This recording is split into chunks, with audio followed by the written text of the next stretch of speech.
अस्सलाम वालेकुम नाज़रीन, आप देख रहे हैं प्रोग्राम DHS ऑनलाइन और मैं हूं आपका मेज़बान डॉक्टर हनीफ सईद यानी DHS। नाज़रीन, हमारे आज के प्रोग्राम का मौजू है हेयर ट्रांसप्लांट और गिरते हुए बालों का इलाज। और इस मौजू पर गुफ्तगू करने के लिए खुशकिस्मती से हमारे दरमियान मौजूद हैं हमारे मुल्क के इंतहाई सीनियर और नामवर हेयर ट्रांसप्लांट सर्जन जनाब डॉक्टर मंजूर कादिर उनर साहब। डॉक्टर साहब, DHS ऑनलाइन में आपको खुशामदीद कहते हैं। Thank you very much sir, आपकी बड़ी मेहरबानी, आपने हमें मौका दिया कि हम नाज़रीन के साथ बातचीत कर लें। शुक्रिया आपका कि आप अपनी काम छोड़ के अपने वर्किंग आवर्स में से आपने उसके लिए पब्लिक अवेयरनेस के लिए जो है वो वक्त निकाला। सर, अवेयरनेस का जहाँ तक ताल्लुक़ है तो ये तो हमारे लिए एक खुशी और गनीमत का मौका है कि हम लोगों तक अपनी बात पहुँचा सकें, सही बात पहुँचा सकें। साथ ही हमारे दरमियान मौजूद हैं हमारे शहर के नामवर सोशल वर्कर और फिटनेस इंस्ट्रक्टर जिन्होंने बहुत तहकीक के बाद अपने हेयर ट्रांसप्लांट के लिए Pakistan aesthetic hair transplant center का इंतखाब किया और आज वो अपने इस फैसले पर इतने खुश हैं कि हमारी दावत पे अपने तजर्बात, अपने एक्सपीरियंस शेयर करने आपके सामने तशरीफ़ लाएँ। हमारे दरमियान मौजूद हैं जनाब कशफ साहब। कशफ, आपको DHS ऑनलाइन में खुश आमदीद कहते हैं। अस्सलाम वालेकुम डॉक्टर साहब। वालेकुम सलाम, अल्हम्दुलिल्लाह। बहुत अच्छा लगा आपके साथ यहाँ बैठ के। थैंक यू वेरी मच, आपने बुलाया मुझे। डॉक्टर साहब, इससे पहले कि हम मौजू की तरफ आएँ, एक देखते हैं छोटा सा package. Pakistan aesthetic hair transplant center, बालों की सर्जरी का जदीद और मुस्तनद इदारा, FUE और डायरेक्ट हेयर ट्रांसप्लांट का मरकज, बैनुल अक़वामी मयार के ऐन मुताबिक इंतहाई हाइजीनिक और आरामदेह माहौल में बैनुल अक़वामी शोहरत याफ्ता hair transplant surgeon doctor Hanif Saeed की जेर निगरानी 20 साल से मसरूफ अमल आपकी शख्सियत को दे एक नया रूप। Pakistan aesthetic hair transplant center, जहां खूबसूरती बोलती है। Phone number 0341 000 6060 0345 210 5338। Always choose experts, क्योंकि मामला है बालों का।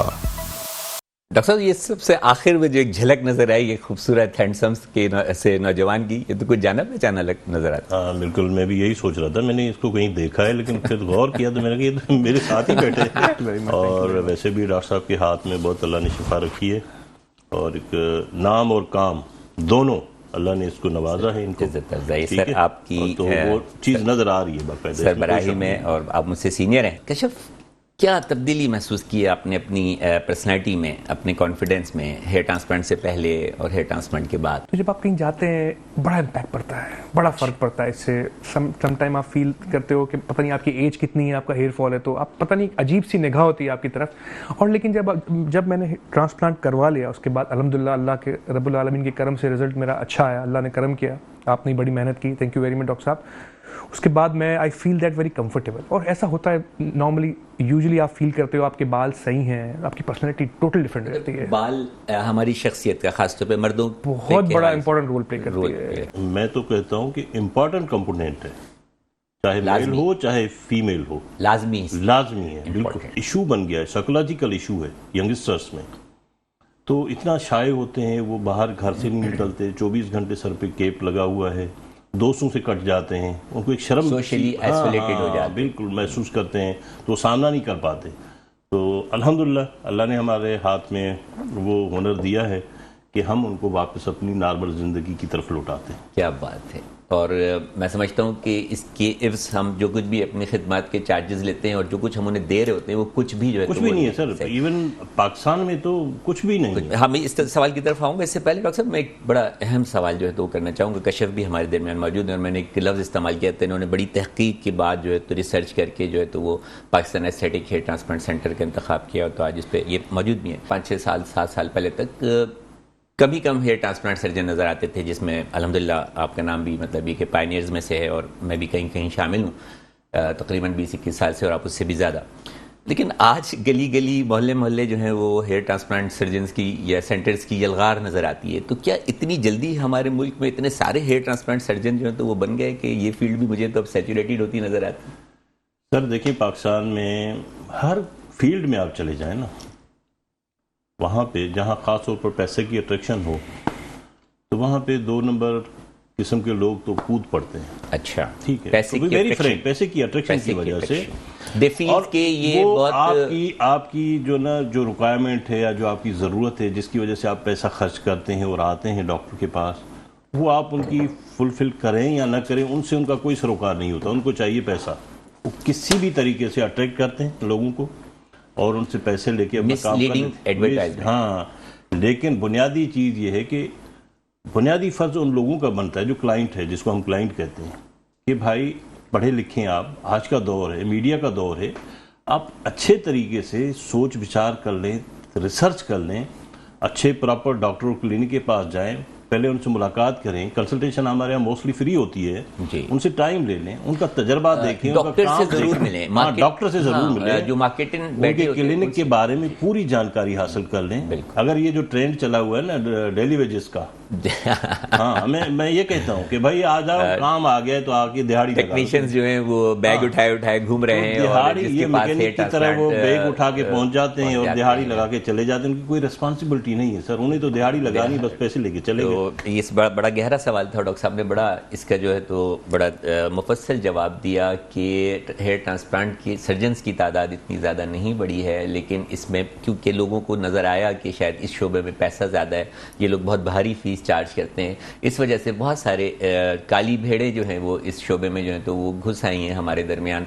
अपना जब भी आप अपना हेयर ट्रांसप्लांट कराना चाहें तो कशफ ने भी बताया और डॉक्टर साहब ने भी बताया कि सर्जन का इंतखाब जो है वो बहुत सोच समझ कर कीजिए, उससे मिलिए ज़रूर, जितने भी सवालात आप उसके बारे में जानना चाहें वो ज़रूर कीजिए, उसकी क्वालिफ़िकेशन को जो है तो वो चेक कीजिए कि आया वो क्वालिफाइड MBBS डॉक्टर है इस शोबे में, इसकी सर्टिफिकेशन और ट्रेनिंग है, कहाँ से है, कितना वो एक्सपीरियंस है, उसके नताइज देखिए, उसके रिव्यूज़ देखिए, सारी चीज़ें चेक करने के बाद फिर आप अपने हेयर ट्रांसप्लांट का फैसला लीजिए। सिर्फ सोशल मीडिया पर मिसलीडिंग एडवर्टाइजमेंट और कम बजट वाले पैकेजेस को देखकर आप अपना हेयर ट्रांसप्लांट हरगिज़ मत कराइए, बल्कि मैं कहता हूँ उससे बेहतर है कि आप अपना हेयर ट्रांसप्लांट ना कराइए। डॉक्टर साहब, हुकूमत की भी कुछ जिम्मेदारी आयद होती है, मतलब इसके कुछ पैरामीटर्स को सेट करने के लिए, मेयारी, गैर मेयारी और मुस्तनद गैर मुस्तनद हेयर ट्रांसप्लांट सेंटर्स और सर्जन्स? सर, हो बाहर की दुनिया में तो ऐसा ही है और होना चाहिए, लेकिन हमारे यहाँ तो ये कहाँ से उम्मीद ख्वाब है, ये ख्वाब है कि हो सकता है। जिस तरह हर दूसरे शोबों में अतायत जो है तो वो उरूज पर है, इसी तरह आजकल हेयर ट्रांसप्लांट में भी जो है तो वो अतायत जो है तो उरूज पर है। कशफ, आप क्या मशवरा देना चाहेंगे जब आपने अपने हेयर ट्रांसप्लांट का फैसला कराने का फैसला लिया तो आपने किन किन पहलुओं को मद्देनजर रखा, क्या क्या रिसर्च? डॉक्टर साहब, it's a very long story जी। I am really very concern about my hair transplant. मैंने अराउंड 6-8 महीने तो फील्ड वर्क किया, मैं मुख्तलिफ डॉक्टर्स के पास गया, जैसे डॉक्टर साहब ने कहा कि उनके क्लाइंट्स के पास जाएं, उनके नंबर्स लिए, मैंने फॉलोअप लिया। दूसरी बड़ी बात, मैं टर्की भी गया। अच्छा। I have been there Turkey, और हमारे एक दोस्त ने ट्रांसप्लांट करवाया भी वहाँ से, लेकिन उसका रिजल्ट अच्छा नहीं आया। सो दैट इज़ वाई मैंने फिर पाकिस्तान में वर्कआउट शुरू किया। बहुत सारे डॉक्टर्स से मिला, क्लिनिक्स गया, मैं बहुत सारे गया। फिर डॉक्टर साहब मैंने आपको चूज़ किया बहुत सारे लोग से मिलने के बाद, और फिर मैं आपके पास भी 2-3-4 दफ़ा, एक दफ़ा सेटिस्फाई नहीं हुआ था आपसे भी, 3-4 दफ़ा मैं आपके पास आया, आपसे मुलाकात हुई, आपके स्टाफ से मिला, इंडिविजुअल मिला, मैं आपके परमिशन के बगैर उनसे इंटरव्यू किया मैंने। उसके बाद अल्हम्दुलिल्लाह मैंने ट्रांसप्लांट कराया और फिर रिजल्ट अल्हम्दुलिल्लाह आपके सामने ही है। अल्लाह ताला करने वाला है, आपके हाथ में शिफा है। फिर बड़ा अच्छा मुझे रिटर्न मिला इसके बारे में। ये एक बहुत सिंपल सा जो क्राइटेरिया है जो क्वालिफाइड हेयर ट्रांसप्लांट सर्जन्स की जो हमारी सोसाइटी है उसके बारे में भी थोड़ा सा बता दीजिए कि कम से कम वो एक क्राइटेरिया, वो तो कम से कम एटलीस्ट मैं उसी पे आ रहा हूँ जी कि पहली बात उस डॉक्टर का एक्सपीरियंस देखे, कितने साल से वो काम कर रहे हैं। दूसरी जो बुनियादी चीज़ जिस पे हमने डिस्कस किया कि उसकी टीम जो है, आया उनके पास परमानेंट एम्प्लॉइज तौर पर काम करते हैं या दिहाड़ी वाले दिहाड़ी लगाने वाले, डेली वेजेस। हाँ। और देखें, ये एक रिकग्निशन हो गई है हेयर ट्रांसप्लांट सर्जन्स को आजकल वर्ल्ड लेवल पे भी और पाकिस्तान लेवल पे भी। तो अल्हम्दुलिल्लाह मैं तो वहाँ पे भी जो international society hair surgeons USA का है, मैं तो 2007 से उसमें आप मेंबर हैं उसके। और पाकिस्तान लेवल पे आपने वो एफर्ट्स लिए और आपने पाकिस्तान लेवल पे जो हमारी एसोसिएशन बनाई, Pakistan surgeons hair society of Pakistan, HRSP, तो वो देखना चाहिए कि आप या इंटरनेशनल लेवल पे या पाकिस्तान लेवल पे कम से कम आपकी मेंबरशिप है या नहीं है। Very good. तो एक क्राइटेरिया डॉक्टर साहब ने बताया कि कम से कम तय कर लें, ये ज़रूर देख लें कि वो इंटरनेशनल हेयर रेस्टोरेंट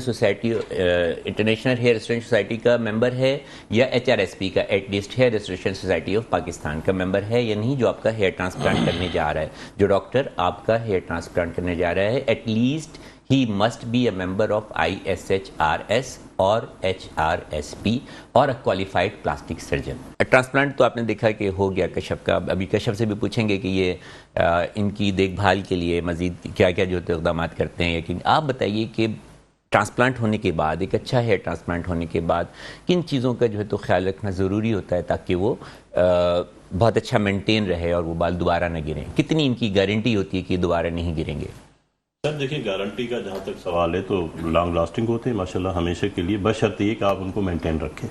अब मेंटेनेंस की क्राइटेरिया ये है कि आप आज के दौर में ख़ास तौर पर जो PRP के इंजेक्शन हैं जी बिल्कुल, वो बहुत ज़रूरी होते हैं सर।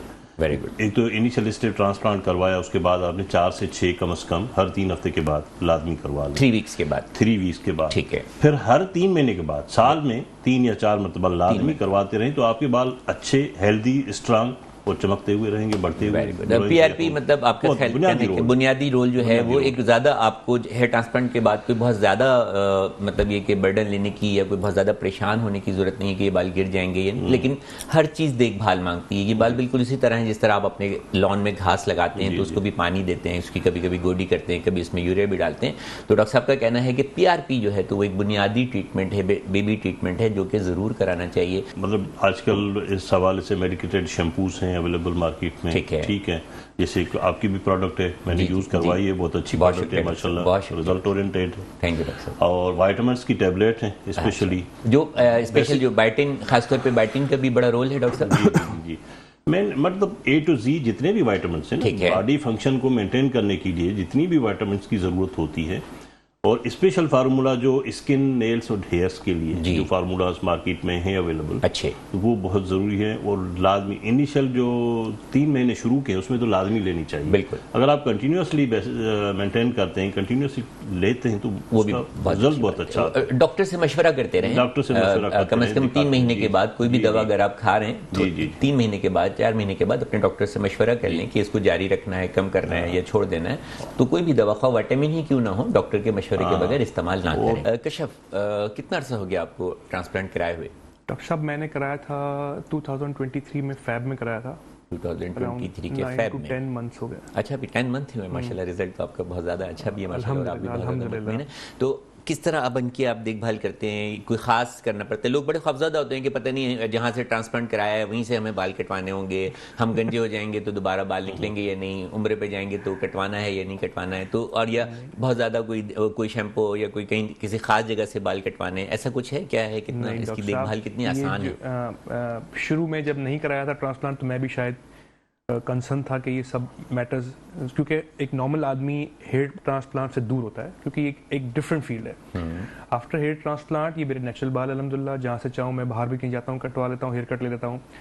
अगर इसकी टेक केयर की बात है तो वही डॉक्टर साहब ने जब भी कहा कि मिनॉक्सिडिल यूज़ करता हूँ, मैं मिनॉक्सिडिल यूज़ करता हूँ, टैबलेट्स हैं, बायोटिन्स वगैरह हैं, आपने इन्हीं में से सिरम्स भी यूज़ कर रहा हूँ मैं। ठीक है, बिल्कुल नेचुरल हेयर्स हैं। खाने पीने पे आऊँगा मैं, मेडिसिन तो आपने बता दिया, PRP भी बता दिया। एक कॉलर हमारे साथ मौजूद है। जी अस्सलाम वालेकुम। डॉक्टर साहब, पहले तो मैं आपको मुबारकबाद दूंगी कि आप इतना मुफीद और इतना मालूमाती प्रोग्राम हम तक पहुंचाते हैं, जिससे हमारी सवाल करने से पहले बहुत सारे जवाब हमें मिल जाते हैं। और दूसरी ये कि मैं आपकी क्लिनिक पे से मैंने बड़ा फ़ायदा उठाया, आपके पास आई हूँ और बहुत सारी जो चीज़ें जो मुझे बहुत मुश्किल लग रही थी मेरे लिए बहुत आसान और उम्दा हुई, जैसे कि बोटॉक्स, फिलर। एक जनरल अवेयरनेस का, पब्लिक अवेयरनेस का कुछ सवाल करना चाहें ताकि डॉक्टर साहब उस पर रोशनी डालें। जी मेरी बेटी, अस्सलाम वालेकुम, पहले तो मैं आपको सलाम करती हूँ। जी दूसरा ये कि मेरी बेटी है, छोटी है, अभी 14+ होगी, उसके हेयर फॉल बहुत ज़्यादा है और इतना कि मुझे बहुत तकलीफ भी हो रही है। तो बट अब मुझे ये पूछना है कि इस बच्चे के लिए तो कोई ऐसा ट्रीटमेंट नहीं हो सकेगा मेरे ख्याल में, तो इसके लिए क्या चीज़ों में क्या करना चाहिए? कोई टेस्ट करवाना चाहिए, कोई मेडिसिन, कोई क्या चीज़ ऐसी मुझे इसको देनी चाहिए कि इसके बाल गिरना रुक जाए? जी डॉक्टर साहब, एक बच्ची है कुछ 14-15 साल की। मैं सवाल सुन चुका हूँ। अच्छा, स्पेशली फीमेल्स में और ख़ास तौर पर यंगस्टर्स में जी 2-3 चीज़ों का ख़ास ख्याल रखना चाहिए। एक तो बच्चों की नींद कैसी है? नींद, हाँ, बेसिक रोल है नींद का। बालों के गिरने में नींद का बहुत अहम रोल है। अहम रोल है। नींद का टाइम जो है, आपने बिल्कुल मुफ्त मशवरा जो मुफ्त में, मतलब आपने इतनी अल्लाह पाक ने जो हमारा टाइम नींद के लिए मुकर्रर किया है ना, वो 9 से रात 3 बजे तक का है, जो प्रॉपर नींद होती है, जो स्लीप होती है, जिसमें बॉडी ओवरहॉलिंग जो है ना, वो बॉडी की आपका वो हीलिंग, वो प्रॉपर सफाई होती है, सुथराई होती है, टॉक्सिन्स मटेरियल जितने भी बॉडी में से वो निकल जाते हैं, ठीक है। और दूसरा स्ट्रेस, आज के दौर के बच्चों में मतलब 10 ईयर से लेकर 20-30 तक स्ट्रेसफुल रहते हैं। स्ट्रेस लेवल ज्यादा है, स्ट्रेस लेवल ज्यादा है, वो कम होना चाहिए। स्ट्रेस क्यों है, की वजह से जो है वो बाल गिरते हैं। तीसरा फैक्टर, बच्चे पानी कम पीते हैं बहुत, ठीक है। और 2 और बुनियादी चीजें, उनका विटामिन डी का लेवल, जिसका भी बच्चे का चेक कराएंगे आपको 10 और 20 के दरमियान मिलेगा, 30 का कहीं रेयर भी आता है। रीजन ये है कि अब वो बाहर के जो धूप में निकलते नहीं है, मैदान नहीं बचे हैं, खेलने की जगह नहीं है, उनको धूप नहीं लगती, फ्लैट सिस्टम है, घरों में धूप नहीं आती। और एक फैक्टर जो फीमेल्स में खास तौर पर वो होता है अपना थायराइड हार्मोन की डिस्टर्बेंस जी। वो ये दोनों टेस्ट, ये जो बच्ची की उम्र बताई है, इस उम्र में भी हो सकता है? बिल्कुल हो सकता है, ठीक है। तो ये 2 तो टेस्ट लाजमी करवाएं। डॉक्टर साहब, कुछ और दीगर जो इस उम्र में बच्चों में हार्मोनल चेंजेस भी आ रही होती हैं, तो वही तो है ना सर, जिसकी वजह से आपका ये चेंजेस आते हैं बॉडी में। अच्छा, और एक और फैक्टर है, वो है आपकी ब्लड में जो आयरन की कमी तो नहीं है, हेमोग्लोबिन लेवल क्या है, फेरेटिन खासकर। हाँ, ये सारे फैक्टर्स हैं जो ये मिला के वो बालों को मुतासिर करते हैं। पहले ये 2 टेस्ट लाजमी करवा लें, बल्कि 3, बल्कि सीबीसी करवा लें, विटामिन डी लेवल करवा लें। बल्कि पहले सही मशवरा ये होगा कि क्योंकि बच्ची है तो कोई ट्रीटमेंट डॉक्टर साहब कह रहे हैं, क्योंकि ऐसे प्रोसीजर्स की कोई ऐसी जरूरत नहीं होती है आमतौर पे। रीजंस पहले मालूम करने होते हैं कि क्यों बाल जो है तो गिर रहे हैं, आया उनकी नींद पूरी है, उनको वो पानी पूरा पी रहे हैं। अच्छा, गिज़ा डॉक्टर साहब, आजकल बुनियादी रोल है, सब मैं उसी पे आ रहा था, बुनियादी रोल होता है गिज़ा का बच्चों में। आजकल हमारे बच्चे क्या खा रहे हैं? घर का तो कोई भी खाना नहीं खाते, फास्ट फूड से 24 घंटे जो हम जहर खिला रहे हैं, पैसों से खरीद करके जहर अपने बच्चों को खिला रहे हैं। बिल्कुल ऐसे ही नेचुरल ग़िज़ा से दूर, नेचुरल ग़िज़ा से सब्जियां बच्चे खाते नहीं है। बिल्कुल सवाल और बहुत उसका मुफस्सिल जवाब डॉक्टर साहब ने दिया कि ये वजूहात हो सकती हैं इस उम्र में बाल गिरने की। बेहतर है कि आप पहले माहिरीन से रब्ता करके डॉक्टर से अपना मुआयना करा लें। आप डॉक्टर मंजूर साहब से भी मुआयना करा सकते हैं, मुझसे भी मुआयना करा सकते हैं, ये जो भी आपके लिए अच्छा डॉक्टर हो उनसे मुआयना करा सकते हैं, उसकी वजूहात जानें और फिर उन वजूहात के मुताबिक जो है तो वो डॉक्टर आपके मर्ज़ का जो है तो वो इलाज तजवीज़ करेगा। उस इलाज के मुताबिक जो है तो वो आप अपने बालों की टेक केयर करें, उसके साथ जो है तो अपनी नींद को पूरी रखें, अपना स्ट्रेस लेवल कम करें, बाहर निकलें, थोड़ा खेलें कूदें, फ़िज़िकल एक्टिविटी करें, अपनी डाइट का ख्याल रखें, कुदरती ग़िज़ाएँ इस्तेमाल करें, ये फ़ास्ट फूड और तली हुई ग़िज़ाओं का जो है तो इस्तेमाल कम करें। इससे हमारी बॉडी के अंदर इस उम्र में ख़ास तौर पर लड़कियों में साबित हो चुका है कि हार्मोनल चेंजेस जो हैं तो वो डेवलप होती हैं, जिसकी वजह से उनका माहाना निज़ाम भी ख़राब होता है, उनके बाल भी गिरते हैं, उनकी स्किन भी ख़राब होती है। का मेन रोल डाइट प्ले करती है। सबसे पहले डॉक्टर साहब वाली बात इंडोर्स करूँगा कि नेचुरल डाइट पे रहें, बॉइल्ड एग्स खिलाएं बच्चों को, बहुत अच्छे हैं, फ्रूट्स पे आए हैं, प्रोटीन जो आपने लेना है फ्रूट से लें, नेचुरल प्रोटीन लें। आजकल बड़ा कंसर्न चला हुआ है कि लोग मेडिसिन यूज़ करते हैं प्रोटीन्स के लिए, बाहर से इंपोर्ट करवाते हैं। मेरा ख्याल है उनको भी ना यूज़ करें, क्योंकि केमिकल्स हैं उसके अंदर।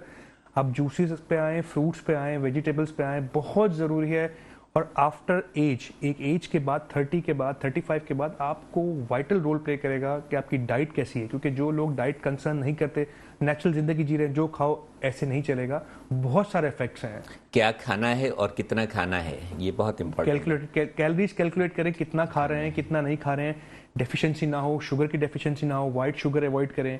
शुगर, वो चीज़ें जो बाहर से कोल्ड ड्रिंक्स वगैरह हैं, बहुत ज़्यादा अवॉइड करें, क्योंकि कलर्स हैं, केमिकल्स हैं, शुगर्स हैं, पता नहीं क्या क्या हैं, इतना नुकसानदेह है कि वो आपको हार्ट पे, शुगर पे, हर जगह, किडनी पे, हर जगह अफेक्ट करेंगे। और आपके साथ में एक चीज़ मैं ऐड कर दूंगा कश्यप, सॉरी, स्पेशली कि एक मैसेज है मेरी तरफ से। तो आज के दौर में सर्वे एक आया है सूट की तरफ से, डॉक्टर अपना अदीब रिजवी साहब के तरफ से, कि 22 बच्चे गुज़श्ता महीने वहाँ पे आए हैं रीनल फेल्यूर में। 22 बच्चे मतलब 18 से 30 साल के दरमियान के बच्चे ही कहेंगे आप। जी बिल्कुल, ठीक है। रीनल फेल्यूर में जब स्टडी की गई, पता किया, हिस्ट्री ली गई उनसे, तो उनमें से 14 बच्चे ऐसे थे जो रेगुलर एनर्जी ड्रिंक वो इस्तेमाल करते हैं, एनर्जी ड्रिंक। जो एनर्जी ड्रिंक्स के नाम से मुख्तलिफ रंग बिरंगे मशरूबात मार्केट में अवेलेबल होते हैं और वो बड़े अट्रैक्टिव उनके इश्तहारात भी चलते हैं। रिसर्च किया गया, डॉक्टर्स ने रिसर्च किया तो पता चला कि ये रीनल फेल्यूर का जो मेन रीज़न है ये आपका जो बाहर की जो एनर्जी ड्रिंक्स, तो खुदारा अपने बच्चों को इस जहर से बचाएं, ज़िंदगी दे दें उनको। ज़िंदगी अल्लाह ताला की दी हुई एक बहुत खूबसूरत नेमत है, उसकी हिफाजत कीजिए, अपनी सेहत का ख्याल रखिए। और सेहत का ख्याल रखने के लिए ज़रूरी है कि कुदरती और नेचुरल ग़िज़ाओं का इस्तेमाल करें। इन आर्टिफिशियल चीज़ों से, डब्बों में बंद ग़िज़ाओं से, डीप फ्रीज़ की हुई ग़िज़ाओं से, फ्रोज़न फूड से परहेज़ करें। कुदरती ग़िज़ाएँ खाएँ, पानी ज़्यादा पिएँ, अपनी नींद का ख्याल रखें, हल्की फुल्की एक्सरसाइज करें, अपनी सेहत का ख्याल रखें और अल्लाह ताला की इस दी हुई नेमत की हिफाजत करें। यकीन माने ये शुक्राने खुदावंदी के मुतरादिफ है। कशफ, आप बता रहे थे कि ग़िज़ा। डॉक्टर साहब, डाइट का बहुत बड़ा रोल है हमारी लाइफ में।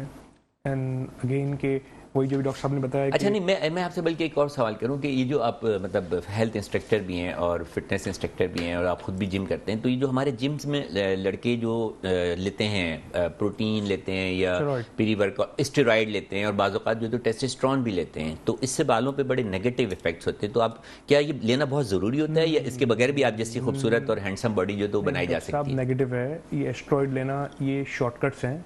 हमें सिखाया जाता है कि आप शॉर्टकट, आप क्यों इतनी मेहनत कर रहे हैं, विद इन मंथ्स आप अच्छी फिटनेस की तरफ चले जाएं, अच्छी बॉडी बना लें।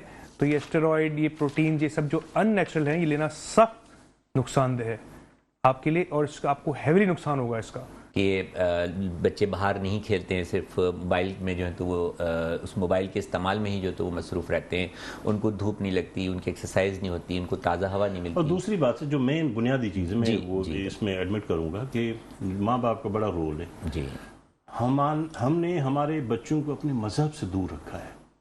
जी, न उनको वो दीनी तालीम देने को तैयार हैं, न उनको उनकी तरफ रागिब करने को तैयार हैं। आप कह रहे हैं कि हम खुद मिन हैसुल कौम मिन हैसुल माशरा जो है ये जिम्मेदार हैं अपने बच्चों को स्ट्रेस में और मज़हब से दूरी में और इस तरह की एक्टिविटीज़ में इन्वॉल्व करने के लिए। और एक बिगड़ता हुआ हमारा ख़ानदानी माशरती निज़ाम की बात निकलेगी तो फिर तो बड़ी दूर चली जाएगी। डॉक्टर साहब, क्योंकि मौजू हेयर ट्रांसप्लांट है तो थोड़ा सा बताइए कि एक अच्छे हेयर ट्रांसप्लांट के लिए किन किन, अच्छा हेयर ट्रांसप्लांट रिजल्ट देने के लिए किन किन बातों का, बुनियादी बातों का जो है तो ख्याल रखा जाता है, being a senior hair transplant surgeon? ज़रा कुछ। हमारे पास ऐसे पेशेंट्स आते हैं जिसमें पहले कहीं से सर्जरी करवाई हुई है, तो ये बताते हैं सर मेरा तो प्रोसीजर सुबह को 8 बजे शुरू हुआ था और रात को 4 बजे खत्म हुआ है।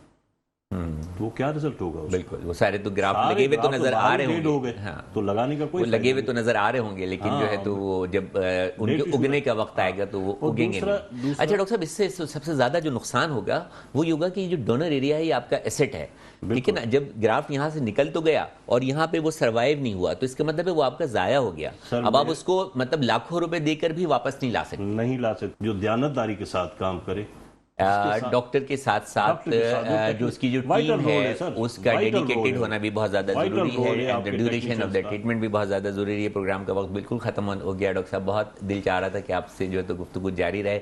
DHS ऑनलाइन से डॉक्टर हनीफ सईद को इजाजत दीजिए। अल्लाह हाफिज।